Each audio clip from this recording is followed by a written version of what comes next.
This is a Shrimps Trust podcast.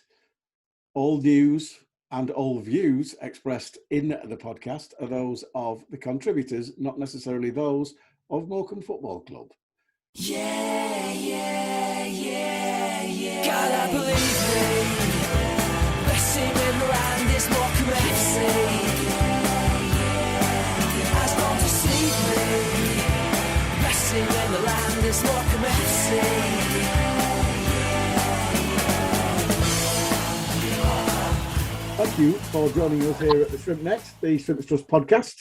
We have, as usual, myself and Joel, yawn, board with us, from the Trust, and Charlie from the boardroom. And Charlie's christened as the Three Ronnies. Welcome along, Charlie. Evening, Freez. Also, we have kitman, boot room stalwart, extraordinaire, Les Dewhirst. Les, welcome along. We've got some questions for you about Jim Harvey, Sammy McElroy, Jim Bentley, Derek Adams, Barry Roach, who was manager for one game, and Stephen Robinson. So be prepared, Les. No problem. It's a pleasure to be here. I'll try and answer. Sorry, go on. I'll try and answer honestly. Yes, thank you. And finally, very kindly pulling in after going to Manchester on a lovely jolly is our box-to-box midfielder on loan from Hull City, Callum Jones. Man of the match on Saturday, Callum. Thanks for joining us. Hello, mate. You're welcome. Good to be here. So, we'll start as we normally do, which is the game just gone. Plymouth Argyle last Saturday. They were on cracking form. They just absolutely destroyed Bolton. Best team in the league. Playing on a lake. But obviously, it was going to be a tough game. We'd had sort of 4 away games where we'd come away with very, very little, Joel. Not a surprising performance because we know we're capable of it, but one apiece, and I thought we were the better side second half. A little bit of a mute malfunction there, but yes, I'd agree. We were definitely better in the second half. I thought, I think what was disappointing with the results that came beforehand was obviously we lost them, and that's disappointing in itself. But I kind of felt we probably did deserve to lose those games, but then coming out of that, then to go up against Plymouth and to be more than worthy of 1 point from that game, I thought, especially in the second half, we were really good. There were periods when it kind of felt like Plymouth were pretty much camped in their own half, and we had a really good kind of shape and structure that was kind of stopping them progressing up the pitch, and we were nicking the ball off them. And a couple of decent attacks. It didn't quite happen for us in the final third, but at the end of the day, it was overall a really, really encouraging performance. Definitely worth a point. Maybe a little bit unlucky not to get all 3, and that's after that second half against the league leaders, and they haven't lost since the opening day against Rotherham. And as we know, Rotherham are probably the best side. Well, I think they're the best side in the division that I've seen so far. So it just goes to show how good a side Plymouth are, and we matched them. And we contained them generally. So, really, really pleased after that performance. Felt very positive. And to stay on the theme, obviously, fair or not, there's been some criticism of the defence with those 4 away games, particularly Anthony O'Connor, who I thought was absolutely immense on Saturday. I thought he was superb, but he marshalled everybody else really well. Ryan Delaney played well. Both fullbacks. You would say, Greg Lee and Ryan Cooney are probably our strongest going forward, but also defended brilliantly. And then I come to Callum, who was, sort of thrown in a bit at the deep end there with Shane getting injured on Friday, Callum. Did you know on Friday you were going to be starting? Yeah, unfortunately, Shane obviously picked up a little bit of a knock on Friday. So the gaffer just said to me that was my chance, really. So that's how it come about. Yeah, and playing against Plymouth, obviously they used the ball very, very well to the edge of our box. They had plenty of movement, but you yourself, as I said, you were voted man of the match on Saturday by the sponsors, quite rightly. Everybody stood around me in the home end was like, yeah, that's about right. So that's got to be pleasing for you. Yeah, it is. Yeah, as you said, they did use the ball well. I thought that our shape was really good on and off the ball. But I thought we matched them in using the ball. I thought we was really good, especially second half with the ball, and we probably should have got more from the game. We were disappointed with a point, which shows where we're at, really. I think if you said to us, start of the season, Plymouth will be top of the league and you'll get a point, I think anyone would have snapped your hand off. But with getting 1 point and being disappointed, again, I think it shows where we're at. And Charlie, Ryan Hardy and Luke Jeffcott up front for them, we kept them quiet. But I have to say, their two centre-halves did a brilliant job on Cole. The only person who seemed to get any joy out of him. King Arthur kept coming inside on his right foot and they'd sussed him. But Jonah Ayunga really gave him problems on the day, Charlie. Yeah, it was great to see Jonah and having a good game, and Callum, like we were saying, and Stephen was saying to me, he spoke to the Plymouth manager, and they conceded a lot of goals set pieces at the end of last season, and they brought these big lads in, big bruising units in at the back, and they're top of the league, so they marked Cole really well. And I just thought it's really good to see everyone. And Stephen was saying to me today, we had a long chat about a few things, that the home crowd is just so encouraging and positive, and the players really appreciate that. You know, we never as a club get on anyone's back, and when things are going wrong, start booing and being negative. We all stay positive, and that's been really good for the players, and that's why we're so strong at home. Yeah, I've got to admit, another good crowd and a great turnout from Plymouth, with bringing nearly 700 on a 660-mile round trip. So fair play to them. But Les, from a club point of view, it was quite a good game to watch, wasn't it? Really, it was quite technical.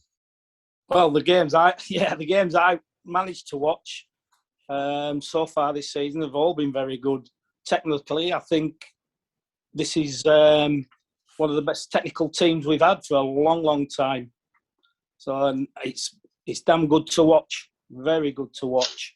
Even if we've lost a few games, I don't think we've ever been out of a game, really. I know we've lost a couple of games 3-1, but we've always been in them games. Maybe Burton and Cheltenham a little bit. We just lost our way a little bit, but overall, fantastic. And it's been interesting, Joel, from a club point of view. We've not really stuck upon a settled side yet, have we? No, yeah, I think injuries have contributed to that. Obviously, we've seen there's been an update this evening. Shane McLaughlin's out for a bit, and obviously King Arthur's out for a bit as well. But we've got Abika and Duffus coming back, so hopefully they'll be able to contribute. But yeah, I think it was interesting. Listening to Stephen Robinson's interview before the Plymouth game, because obviously we've done something a bit different. We've gone to 3-5-2 against. Well, obviously we played 3-5-2 a few times, but what the difference was that and O'Connor moved into midfield, which is obviously where he's played in the past for Aberdeen and done a good job there.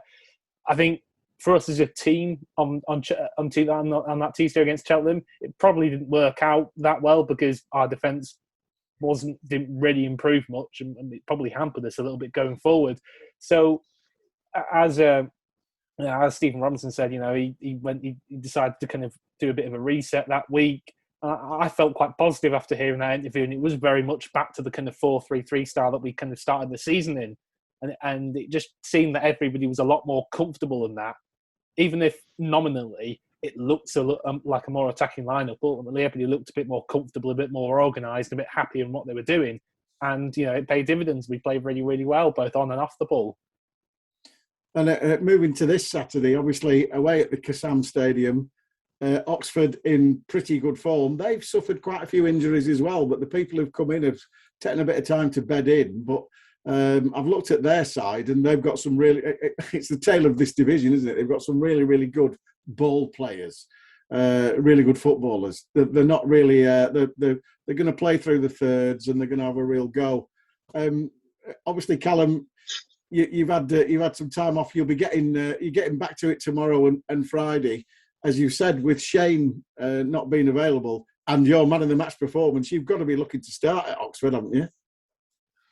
Well, yeah, that's obviously up to the gaffer, but I'd like to hope so. Yeah, hopefully I can get a good run of games now with the misfortune of Shane. Obviously, it does help me a little bit. So if I can get a good run of games and try and stay in the team for as long as I can, then that'll make me happy as long as we're winning and doing well.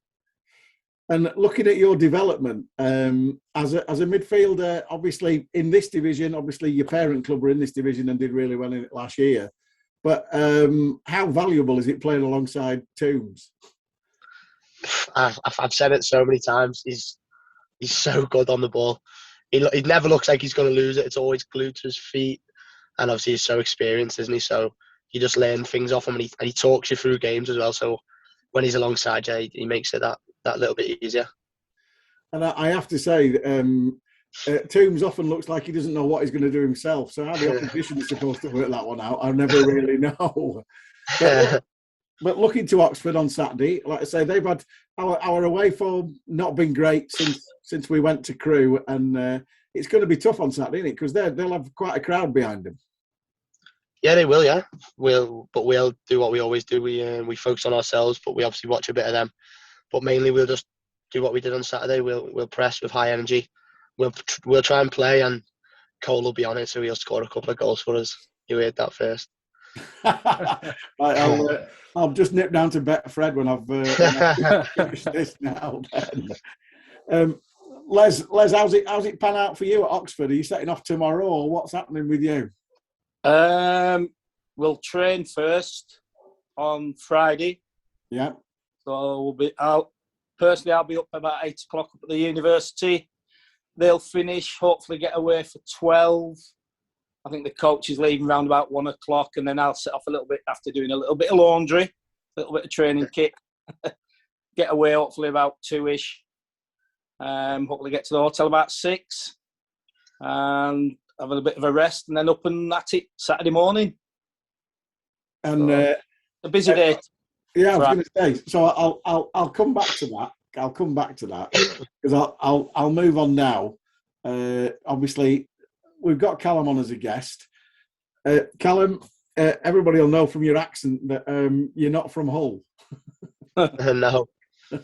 So how did you come to end up getting picked up by Hull City? When the unfortunate happened to Bury, funny enough, obviously Bury got liquidated because their owner was a bit soft. So I was a free agent. I just signed my pro as well, funny enough. I was a free agent. Went on a couple of trials, and within with a few days at Hull, they'd offered me to sign, to be fair, so it all happened pretty quick. Within a week I'd signed. And then that's how it started, and we're still here today, luckily enough. Yeah, I was going to say, so when the chance came up that Morecambe were interested, how did that come about? And what did you know about us? Probably nothing, I would say. No, you know what? Funny enough, as a kid, I was at Tranmere, so I always knew about Cole. Ah. And I knew that he'd scored a few goals. I'd seen that they'd scored. They got promoted at Wembley and stuff like that. And it come up because my agent had spoke to them, and the club had spoke to Hull, and Hull had spoke to me. But Liam Gibson, and I know his brother who plays for Everton, so I knew their agents, and he said that Steve had rang about me and spoke about me a few times. So I just had a chat with my agent, and he spoke to Steve, and we went in and had a chat together. And I just liked what he had to say, really. So from the day we spoke about what he wants, how the system he plays, and the football he wants, and what he wants from his midfielders, it sounded like how I play and what I wanted. And I thought it was the next step in my career to try and develop. Because you've been, like I say, you've come to us and you've had a little bit of experience, and you must have been sort of quite happy with the way things have gone so far, but obviously keen to get more games. But I take your point about what you've said, in the fact that you do fit the mould of exactly what Stephen looks like. And Shane being injured, you're sort of a very, very similar, busy, get stuck in, like to pass it, like to follow on the ball, etc. It's a good division to play in, isn't it, League One? Definitely is, yeah. There's some really high end teams, big crowds in League One as well. A lot of the time, like Sheff Wednesday, again Plymouth brought 700 over 600 miles. Yeah. You play Ipswich first game of the season, and there's 22,000, and we take 400. So there's big crowds, which again is always good to play in front of. But the league last year, I got a little bit of experience, but this year I'm just hoping to get as many games as I can and just gain as much experience as I can. And long may that continue, because from our point of view, we can help you and you can help us, can't you? Yeah, that's usually the agreement. We try and help each other, isn't it, really? We both gain. Yeah, so You reckon Cole's going to score on Saturday, so I'm going to say, well, you've got to provide the assist then. There's the pressure. Well, we've had a little joke, me and Cole, because we have a car school. So me, him, and Scotty Wooten coming in the car school. And the first 4 or 5 games of the season, I said to him on day one, and people will vouch for me at the club for this. I told him he'll score 2. He goes and scores 2. The next game, for like 5 games, I was fluking how many he'd score, and I don't know why. And one day we got out the car at the stadium, and I just did a little impression of how Scotty was going to score, and I said, and it scores, and it falls to Wooten, and it fell to Scotty, and he scored. Anyway, we played Burton, and on the coach beforehand, Liam Gibson has never scored in his life, and I've said to him before it that he'll score in front of all of the players, and that's why I like jumped up off the bench, because I predicted quite a few goals, so hopefully Cole will back me up again this weekend and get one. So my next question is, can you give me 6 numbers for lottery? I wish I could. Yeah, so looking at that, Cole is going to score 2 then, isn't he? Or when did it go wrong? Don't tell me it went wrong at Cheltenham. No, I'll be honest, after 5 games, I thought, how long can I carry this on for? I'm going to have to stop, because I'll get one wrong and I'll start looking silly. So I just stopped, and then the other 2, I think I've just been total pot luck. Good story. Right, I'll pass you on to Joel now, who will cut out the chit-chat and ask you some good questions. No worries. Actually, I'll start with the chit-chatty one, actually, because obviously we're talking about scoring goals. I don't know if you know this, but in a pre-season Q&A, we had Jokel and Ryan down, and Jokel, when asked who had the best shot in the team, he said yourself, and you've got a bit of a wobbler, apparently. So I try. Well, I know. Is that something you're going to, as soon as you get within 25 yards, do you think you're going to let off a shot and see if you can prove Jokel right? I'd like to hope so, yeah. I'm glad that he said that, to be honest. And what the hell's a wobbler? It's just a little one where you're in step, and it just gives a bit of movement on the ball. Just a bit of technique, and it just wobbles. So when it comes to the keeper, it's moving a little bit, so it makes it difficult for him to see where it's going to end up. I look forward to that. Oh, yeah, I'll be good. Well, I look forward to it myself. Well, yeah, on to the kind of more serious stuff. Well, obviously, this is your first loan spell. And has there been anything that has kind of surprised you, or maybe been tougher than you expected coming into the club? To be honest, the gaffer and them I feel like have changed me from an academy player to more of a first team player. I feel like at the start I was more of an academy player who maybe looked to be clever every time he was getting the ball, like play the killer pass, because in the 23s you can do that, or Hull really wanted me to do that when I was playing for 23s, take the risk, or like play, maybe flick it around the corner and do little things like that. Whereas when you play in the league, you can't be flicking it at the edge of your box, or you can't be putting your team at risk, because there's points to play for, real points. So I think that's what I've learned the most at the minute is taking like the silly academy things out of my game and progressing into a first team player. So kind of on that then, in terms of yourself as a player, I remember when you signed, and I kind of did a bit of research and see what some old fans were saying, and some were kind of saying you were a bit of a more deep line number 6 kind of player. Some were saying you're more of a number 8 kind of player. So it was a bit hard to tell. I mean, how would you see yourself in either of those roles, or do you not really mind? To be honest, I don't really mind at all. I like to play on the ball. So if I get more on the ball as a 6 in one formation, then I'll happily play as a 6 if I can get all of the ball, or get me on the ball as an 8 means I play on the ball more than I play as an 8. So at the minute, I don't really think I've nailed a position down that I prefer, which maybe I should do, but I think having a few strings to your bow maybe helps. No, definitely. So obviously you've had a bit of time to wait, obviously, with the form of some other players, and has that been quite tough waiting for kind of a bit more of a chance in the first team, or has it just been a kind of a bit of a learning experience?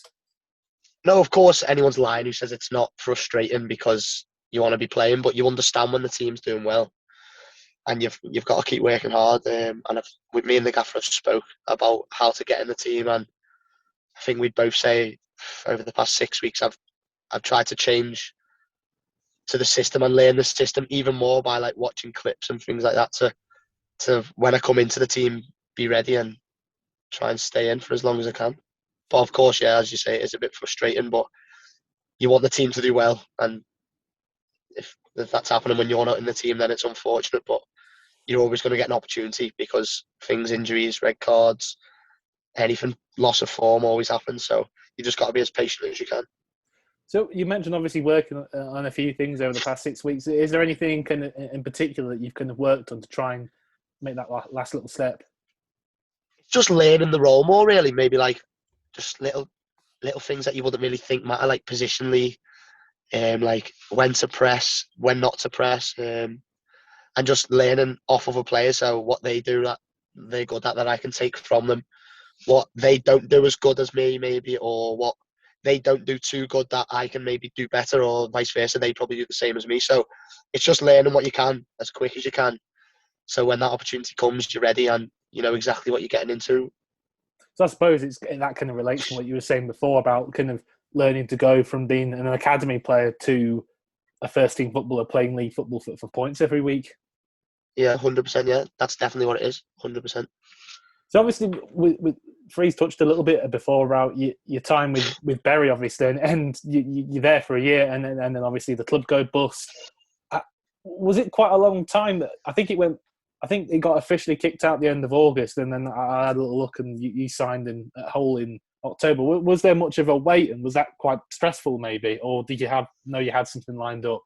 No, it was definitely stressful. I was really in the unknown because from playing where I was to Bury, I really didn't have any experience from 16 plus an academy. So trying to find clubs because you're not really in the shop window, especially when you haven't got a club, you can't play games to prove yourself.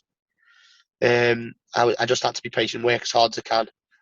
With I had a PT at the time. Well, I still have a PT, Ryan Russell, his name is. I still use him. He was a Bury fan. He helped me out massively. So I worked as hard as I could with him to be as fit as I could and technically as good as I could to try and get a club. And luckily, all worked out and it's still going all right at the minute. I know, definitely. Well, obviously, with Hull, you signed a long-term contract in January. So, what was that like to kind of be given that kind of stamp of long-term faith? It's nice because it's a bit of reassurance. Not reassurance to take your foot off the gas, but reassurance that you're wanted by someone. So it makes you feel good about yourself, really. But it just makes you even more hungry to kick on and try and get another deal. I remember John Mack said to me the other day, funny enough, he said, "What's your hardest contract to earn?" And I knew the answer because my dad's always said it to me, and it's your next one. So there's never a harder contract than your next contract. So that's what you've always got to try and aim for. Well, I suppose what you're saying, obviously, we have that kind of faith. It must be quite nice after what kind of happened at Bury. I mean, with the thing at Bury, was that kind of like, did you know for a few months before everything kind of collapsed? Did you kind of get the feeling that, hold on a minute, something's not right here? Yeah, players weren't getting paid and the owner wasn't showing up for days, or no one would know what was going on. So there was always big meetings with the owner and players, and yeah, we didn't really know what was happening without saying too much, to be fair, but we knew quite a while before that it was going down the pan, to be honest. Yeah, well, very good that you managed to get a club at Hull and then find your way to here. But yeah, thanks very much, Callum. That was really good. Really You're very welcome. Well, just touching on the fact that Callum's taken advantage of injuries in midfield. Now you want to stay there, don't you? You don't want to get injured. You don't want to suffer loss of form. You want to stake your claim, don't you? Yeah, 100% touch wood on that, by the way. Yeah, fingers crossed. And that's like the squad we've got. We have, as we've touched on, we've had loads and loads of injuries, and obviously we touched on it before. There is some good news, though. Obviously, reading the club today, Farney's come back and said that obviously Josh McPake, Alfie McAlmont, and Azza Wildig will hopefully be, there or thereabouts, which is good news, isn't it? But obviously, yeah, from that point of view, we lose King Arthur after again another sterling performance the other night, and obviously Shane. But what's it like? What's the mood like in the camp when somebody gets injured? Do you all pull together, or are you sort of secretly going, "Oh, this is my chance"? No, I definitely don't think anyone thinks like that, to be honest, because you can only imagine, because everyone has been injured, so everyone knows the feeling. So the chance is good, of course, but the well-being of someone else is more important, to be honest. I think everyone's around him. Me and Shane are really close anyway, to be fair, so I was straight in the physio room to make sure he was all right, wishing him good luck in his scan and stuff like that. So the camp is good. Everyone does pull together, to be fair.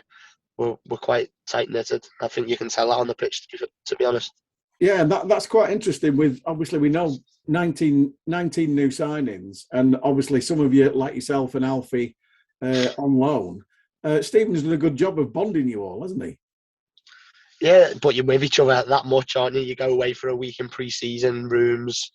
You don't have anything but each other, so you kind of got to get on, really. But of course, when you go out on a Saturday or a Tuesday and you're playing for points, and I'm next to whoever I am, and I'm fighting just as much as he is to try and get the 3 points. So I think it's important that he's tight together and all singing off the same hymn sheet. Otherwise, when you go on the pitch, I don't think it'd be very helpful. And in fact, my final question is: our brand of football, is it? We are at times, we don't know any other things but attacking, do we really? Or so it would appear. I know we are quite entertaining, aren't we? Goals, but we concede too many at the minute, which usually it's after we score straight away. It's after we score we concede again. But for the fans, I think it's quite exciting because you never know what way it's going to go. So you're on the edge of the seat. But as a player and probably as a manager as well, it's not as exciting because conceding's frustrating. So I think if we can limit the goals, with one of the highest scorers in the league, so we'll definitely be all right. Well, fingers crossed. It has been exciting to watch. You never know what you're going to get. And I made a complete fool of myself on Saturday because obviously it was 1-1 after, 18 minminutes or something like that. And I turned around to all my mates and went, I'll give you 10 minutes stays like this. And they were like, no. Because they were like, it's never going to stay 1-1. But of course, it did. But we'll take a point. That's it, we will. I'll come to Les now. Thanks for joining us, Les. Okay, pleasure. You've gone full time now, haven't you? You've got, with us being in League One, we need a full time kitman, boot room desperado like yourself. But you've been around since the dawn of time, it would appear, when we were in the as it was then, the Vauxhall Conference, when you did things on a part-time basis, and you had sort of Jim Harvey, you had Sammy. Then you've had Jim Bentley, then you've had Derek Adams, and now you've got Stephen Robinson. It's all happening. What's the main differences? Oof. Well, starting as a full-time kitman, that was, to be fair, even Sammy, when he was the manager, back to Jim Harvey first, he always said we could do with someone even then. Even though the role has changed massively over the years, it's got bigger and bigger. Then Sammy said he tried a few times, and Jim Bentley was the most influential one, who eventually it turned out to be a full-time job, and that's a massive thanks to Jim for that, for being a massive pushing that, and Rod as well. And then Derek couldn't believe that I'd only been doing it full-time for a year or a year and a half when he come. Since April the 1st, 2.5 years ago now. And then it's just carried on from there. Stephen just lets us, the gaffer, just lets us get on with it now. But what a change over the years it's been, from just having a cupboard at the old Christie Park. Couple of cupboards, you just shoved everything in. I've got a big laundry, rails, racks, shelves, everything. I could do with a bit more, but I'll not push my luck at the moment. But yeah, it's certainly changed from when I first started doing it. And as for the managers, they've all been brilliant with me personally, and I've loved every one of them. So yeah, they've all had different styles on the pitch, but I mean, obviously, a lot of them, most of them have been approachable off the pitch. But Barry said last week that he professionally, he thought Derek did a brilliant job, but personally, he didn't really get on with him. And I'm not asking you to say the same thing, but it's been a quite a few people have said, yeah, he was what he was, and he was dedicated 24/7, 365 to football. Absolutely, Derek was what he was. He was his own way, his own manners, and yeah, some of the staff found it a bit odd and hard to get used to. But again, with me personally, I thought it was ace. He loved Les. Sorry? He loved Les. He honestly, he had a lot of respect for Les. Derek did. Well, so he should, because Leslie's part of the furniture, isn't he? No, he did. Right. He's been at Christie Park. You've been at the Globe. Now you're at the Mazuma. Sounds like 3 different grounds. But... It does, yeah. Moved around a bit. But yeah, from your point of view, Les, obviously, the seasons we got. I remember going to Buxton the first season when we got promoted from the Northern Premier League, and you and your missus and all the kids turned up. Oh, that's what I've grown up. My missus now, Deb's our Debs. We were friends at the football before, and now we got together when other things didn't happen as such. And my family now, my daughter especially and her kids, they haven't been really, well, 3 of my grandkids don't do any sport whatsoever. They went to Wembley. They've got season tickets this season and they're absolutely loving it. They all want to play football now. One of them's trying to get in the skilled football team, and this is all because of what's going on. And they love the atmosphere. And let's say, I think that's why we're getting the crowds, because the football's good. And if it's making my young family come and watch, and it must be doing that for a few more. Well, I mean, you look at the season tickets that the club put on a fantastic offer, and it's been grabbed out. We're well above 2,000 now, aren't we, Charlie? Oh wow, it was at 2,600, which is amazing. Given that I think we had, what did we have? Maybe 700 a couple of years ago, which is amazing, really, isn't it? But then again, being in a different division and playing all the sort of high-flying teams helps, doesn't it, Les? I think so, personally. As the picture behind you shows, we've stood there when there's been 200, 250 there. Yeah. Probably even less now and then on the wet Tuesday night.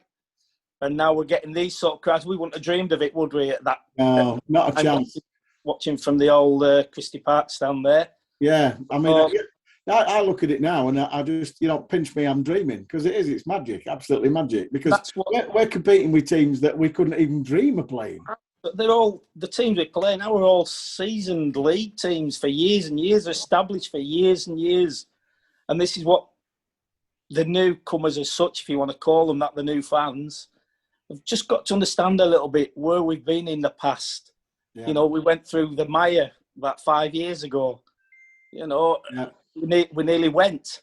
And now we've got a bit of glory. We're in League One.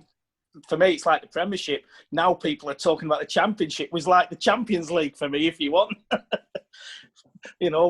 But little old Morecambe, which we don't use anymore, obviously. No, you're not allowed. Goodbye for that.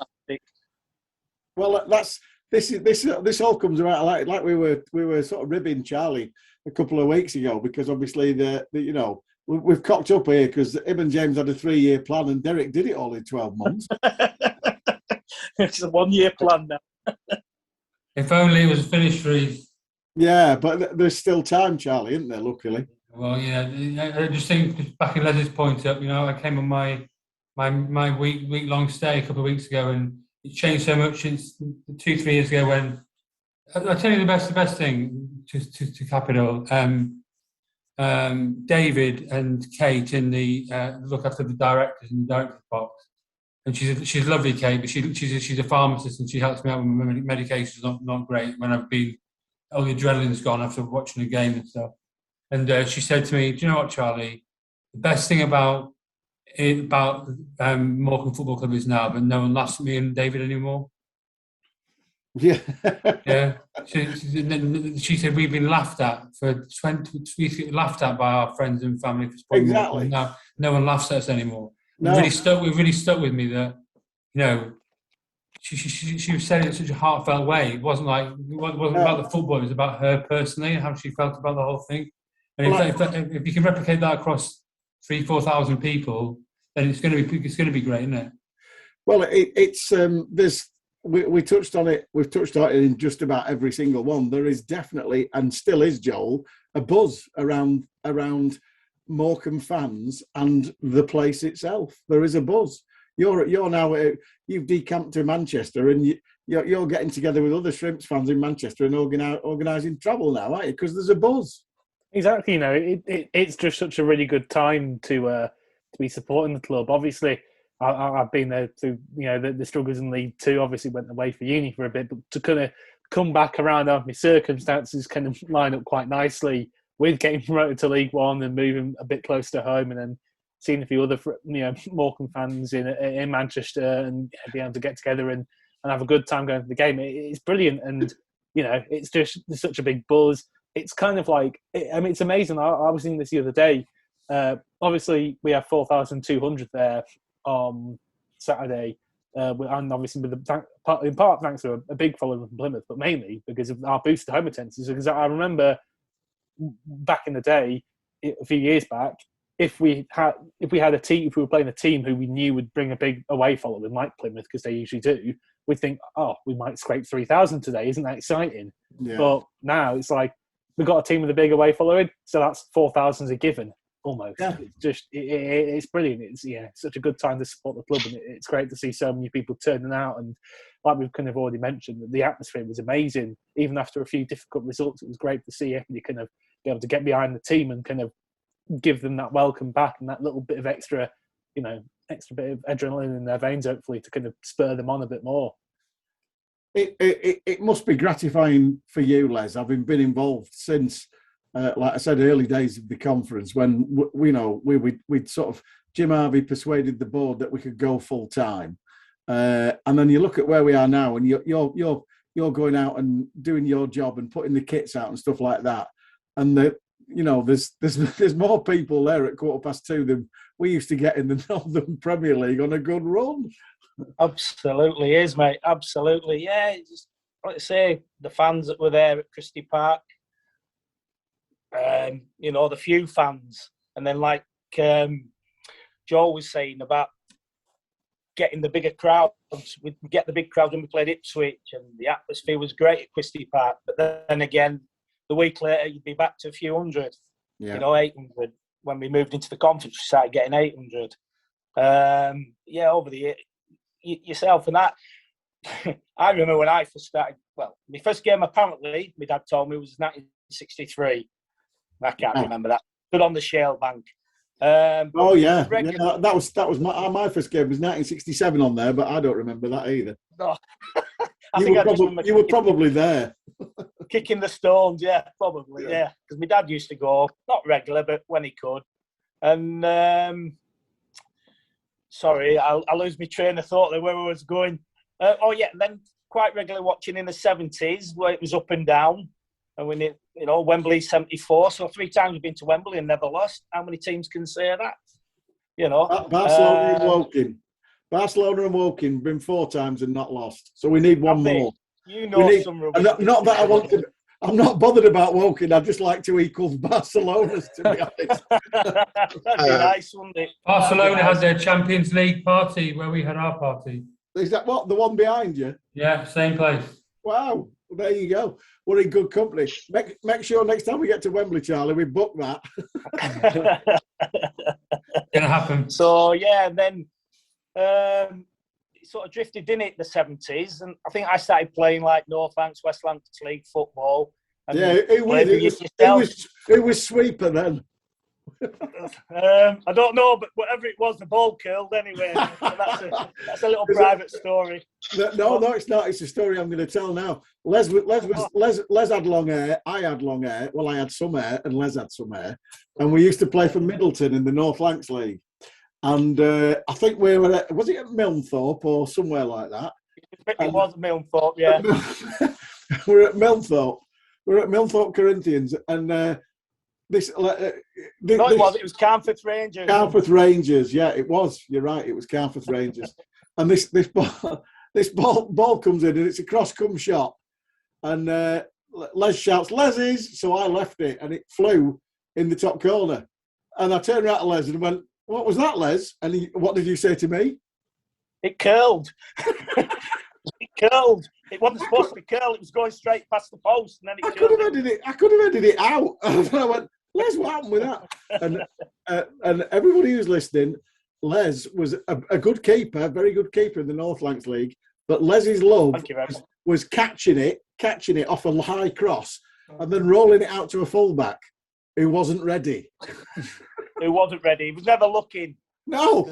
I think I was always one step ahead. Yeah. Because I thought I was technically all right. Les he tried to start attacks by rolling it out to a fullback who was either having a cup of tea, rolling a fag, or reading a paper. God knows what they were doing. Yeah. So my mantra as captain was, what was it? No quick throws. No quick throws, Les. Yes, it was. No quick throws. No quick throws because we'll be back under pressure. But anyway, that's how far we go back, Les. But you got to the 1980s when we were tripe and Lancaster were better. I don't ever remember that bit. But no, just saying though, we used to finish the game when we played and got there for maybe the last half hour at Christie Park. Yeah, because we kicked off at 2 o'clock. Always come on the gate charging £1 or something to get in. Yeah. You know, but that's some of my memories. But then we went through the 80s and it all went a bit pear-shaped. And I think in the 80s I said Brian Griffiths started the sort of turn of it all. But then someone said Joe Vodge did, and I think he agreed with that. Joe Vodge.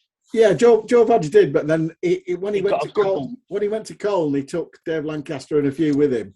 And we had a bit of fluctuation. And he did it again, didn't he? Yeah, we had a fluctuation. We had Laurie Milligan and Billy Wright as managers. And Billy Wright did okay. Yeah, Billy Wright did okay. But it was when I felt a bit sorry when they sacked Billy Wright, but they got Griff in. And Griff, in 1989, Griff was the start of it all. We wouldn't be where we are without Griff. Yeah. And when we had John McMahon, he said that. So... John, I keep reminding him when he got sent off against us at Hyde United one night. Do you remember that? Yeah, we all wanted to fight him. Yeah, it was Jim McCluskey, wasn't it? I think so. Yeah. Yeah. No, was funny. I tactfully never mentioned that, Joel. But Paul Hodgson reminded me of it before we went and recorded it, and I thought, no, I'll not torture him with that one. So it's all right. Les is out with him now. Yeah, true. Sorry, I'm not supposed to say certain things. No, of course you are. You can say what you want. So that's what we like. The 90s, Les, the 90s? Yeah, the 90s. I think that's late 80s, early 90s. I personally started helping the supporters club. We used to stand on that wall at the Christie end. The what's it wall? That fence come wall. Yeah. Yes, and I'm selling videos out of a carrier bag and stuff like that. Yeah. I've still got a picture of that. I've got a video of someone videoing me selling videos out of a carrier bag, and it looked really strange. Dodgy. Les. But that's the sort of things we used to do, you know. So how did that make a couple of quid for the club, you know? So, but then going into later into the 90s, I'm into my 26 years, so I think that's 96 now when I first started doing the kitman, and that was because of, I don't remember a guy called Stuart, we called him Noddy. Yeah, because he had a bit of a He had a bit of a wobble. Sniper's nightmare. He was a lovely fella, but he was leaving. I think he was going to manage Settle United or something like that. Was that his second year? I didn't know that. He was goalkeeper for the supporters team. Yeah. Yeah. Couldn't stop a cabbage. But he said, "You'd like to do this. You organise. You know, you're helpful and all that lot." And I went in, and Tom was there. Tom was Tom. Legend. Sorry.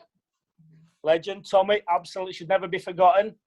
And took me in and says, "Look, he's going to come and help me. Is that all right?" Tom said, "Yeah." He took me in to see Jim Harvey and said, "Yeah, no problem." The rest is history, as they say. And here we are in League. Here we are now in League One. Pinch yourself. In League One, full time. There you go. Happy days. Did you ever think it would, where if you go back 26 years, Les, if you imagine 26 years forward, today, where did you think we'd be? Just where we were then. Conference. Yeah, just Sorry, doing what we National did. League. Vanarama National League. Just a local town football club, doing okay, steady away, people helping, you know, Friday night reserve games as well, you know, having your cheap hot dog or your cheap pasty. You know, they were good. They were good days. We They should were never forget them. proper mushy peas then, Charlie. Proper mushy peas. I used to go and buy I love them. it, yeah, love it. So yeah, I didn't. It's still a dream, still an absolute dream, and that's why I love walking through them doors every day. Even though I should have had a day off today, I had to go down for 20 minutes, which annoyed me. But there you go. 20 minutes, it's worth it, Les. Of course it is, absolutely. Wouldn't do it if we didn't want to. That's my saying. Exactly. Didn't want to do it, wouldn't do it. So Club legend. Hey. Club legend. no. No, you are. You are. Don't deny it. It's Club nice of you legend. to say. But, Yeah, no, honestly, Les, sooner or later, in about 3 years' time, we'll be voting and you'll find a picture of yourself on that wall behind the home. You've got to be dead before you get on there, haven't you? We've been in the Memorial Garden. Yeah, but- Hey, bloody hell. We'll have a memorial garden at the new training ground. Oh, is that right? Yeah. Who's released that? Nobody, no, it's just me waffling. I'm waiting to see what lottery results are tonight. Right, I'll move on. We were expecting a fantastic announcement last week, Charlie, that we didn't advertise on here, and obviously it came out that the club chaplain was announced on Thursday. So I'll steal your line and say it was Charlie's chaplain. That wasn't the big news. I mean, it is important we've had that around because we want someone to be able to, the scholars and the academy and anyone involved in the club to be able to speak to someone if we've got problems and stuff. It's not a Christian faith. No. It's multi-faith. It is a great thing to do. Been introduced by Chris Caldwell, who's the crowd doctor. The chaplain is one of his close friends. It's a football league charity that provides service. That's great. That was a good piece of news, but the main piece of news is still ongoing. I'll be able to announce it in the next couple of days. I promise it's going to be big. But I was just thinking earlier that I just hope on Saturday we can get some rub of the green. I was looking at the away results so far this year. I see Les every time he's there. At Wickham, it was hammered down with rain. The dugout was there. There was no place for Les to sit. Les was sat on a box, actually getting piss wet through, pardon my French. And we've just been so unlucky on the away games. Wickham, Gillingham, Ipswich. Hopefully we'll be able to put in a good performance and get what we deserve, really, because I think we've been a bit unlucky. I don't know if you agree with that, Joel. Yeah, I think Gillingham and Doncaster are the ones that stick out. Oh, Doncaster, well. Yeah, because Tackle. I think I think with Gillingham, the free kick they scored from it was one of those Harry Kane's backing into people challenge, and he gave Oliver, I think it was, the free kick. I was like, come on. And then the penalty, very, very, very soft. Barely a penalty. I didn't think it was a penalty. And then obviously Doncaster away. That, as you say, the rugby tackle. Their games I kind of come away from being a bit frustrated, a bit of bad luck with refereeing decisions. So hopefully, we get a bit of a rub of the green with that. Obviously, we've broken that little losing cycle last game. Hopefully, I won't absolutely hammer it down with rain as it did against Cheltenham and Wickham, because I think that just makes away days a little bit more tough. But hopefully we can kind of get things back on track away, because obviously our home form has been great over the past kind of couple of years. So as Stephen said, I think he was saying to me today that just to play to our strengths and enjoy being who we are rather than trying to. Well, it would be nice to get a little bit of luck that way. And just as an aside, now I'll mention, I know he listens, but a mate of mine, Matt Dayton, was standing in for Swids. Swids was on holiday, and he stood in doing the match announcing on Saturday against Plymouth. So obviously, where he was probably one of the nearest Morecambe fans to the away end, and everybody on the balcony felt that the foul on Adam Phillips was a foul. They felt he got pushed both two hands by the defender, but the referee, obviously, he didn't dive. I called it right. As he went down, he handballed it. And so he gave the free kick for handball. But he reckons everybody in the balcony thought that was a definite pen, which was, we're just not getting him at the moment, are we? We're just not, don't get me wrong, we're not giving anything away, but there was an absolute stonewall penalty at Doncaster, which we never got. We could talk about that till the cows come home. So, yeah, a little bit of luck would be nice, Charlie, you're right. So you've got any other updates for us from the club? I don't know. I think you're on mute, Charlie. That was good. That I can't repeat it. It's confidential. Yeah, I'll get a lip reader in. Got a fans forum in November, which is going to be really cool. First fans forum we've done in a while, which will be a good update. And there's a new club shop on website system going. We know the club shop could be improved. Put it that way. But it's new staff, new people involved. So that's going to be good. And the hot topic of coach travel and away travel is hopefully going to get sorted in the next couple of weeks with some solution between the club and the Shrimps Trust working together to try and get sorted out. That's what we're proposing. We're trying to get it done. It cost me and Rod a lot of money for the Wickham coach. Yeah. And I think Rod had to pay out last week for the Burton coach. So obviously we love the club, but we can't be spending. We can't be financing it ourselves, even though we'd love to. My wife will kill me if not able to afford to pay the mortgage. We want to try and find a solution as soon as possible. We know it's important to people. It's a real tricky one, as I'm sure you discussed at your AGM, Joel, which we're going to fill us in on. Yeah, that's what I'll come to now, because the AGM took 2.25 hours, and about 45 minutes of that was 87 different questions about coach travel. Joel, fill us in. I know it was quite something. It was all quite pedestrian, otherwise, I thought. But it was. Everybody was on side with the rest of it, but then I think somebody threw a firework in with like, why can't you organise coach travel? Yeah, so I mean, on that, I think what I would like to say on behalf, I'm not really in charge of coach travel, to be honest. I don't think I'd be very good at all that stuff. If I'm honest, I do the fun podcasting bits. But you could do the stats on coach travel after. Yeah, or maybe I'll have to do the stats, and we can do some expected people on the coach or something like that. I don't know, but I mean, I see the effort that people, that members of the board will put in to get a coach on, and it's a lot of effort and it's a lot of time to sort the whole thing out. And I think when people kind of, I think we're more than open to suggestions on how we can improve.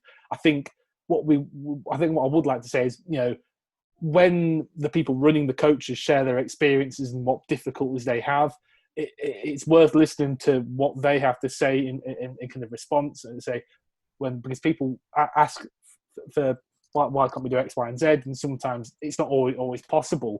So, but ultimately we are still trying to work on making it a better thing, really. So I know Jack's been working on an online system which will hopefully improve things massively, because that will just make it a lot easier to organise the ticketing, and it will mean that people kind of have to pay up front initially, probably. I think I'm not too sure how it'll work exactly. I think that's a good thing to be said. And also, it cuts down on that kind of the email back and forth, which is obviously so time consuming that if you're trying to organise people to book onto the coach, hopefully, it is going to improve. I think we've got a few games coming up over. I think we've got quite a few nearby games that we're looking at coaches for. Like I think Fleetwood's the next one.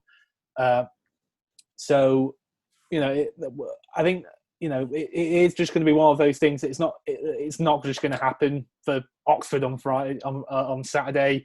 It is going to take a little bit of a while, while we kind of put certain systems in place and we try to build things up. I think obviously at the start of the season we weren't expecting to have this kind of pressure to do the coach travel, obviously, because Charlie had said he was going to be doing it. Charlie Appleyard, said he was going to be doing it to the games. Obviously, that's fallen through, and it's not really obviously something that I want to get into. Obviously, it's unfortunate that's fallen through. So obviously, there's a bit of expectation on the trust, and we are working to try and see what we can do. And Well, it hopefully sounds we'll be able- positive with what Charlie's just said, saying, it sounds like there may be a solution in the offing, Charlie. Am I allowed to say that? We're trying to. It's Commander Wakefield's bag of this, and we're trying to get. We desperately want to get something sorted. We're working out, but it's for the club to do it on our own. It just doesn't work because the price would probably be too expensive because of the regulation we have to go through and all that sort of stuff. It would be pretty. We could do it, but we wouldn't feel that people wouldn't be able to afford it probably, and we need to find out a different way of putting it on, because we obviously want as many away fans there as possible to enjoy the experience.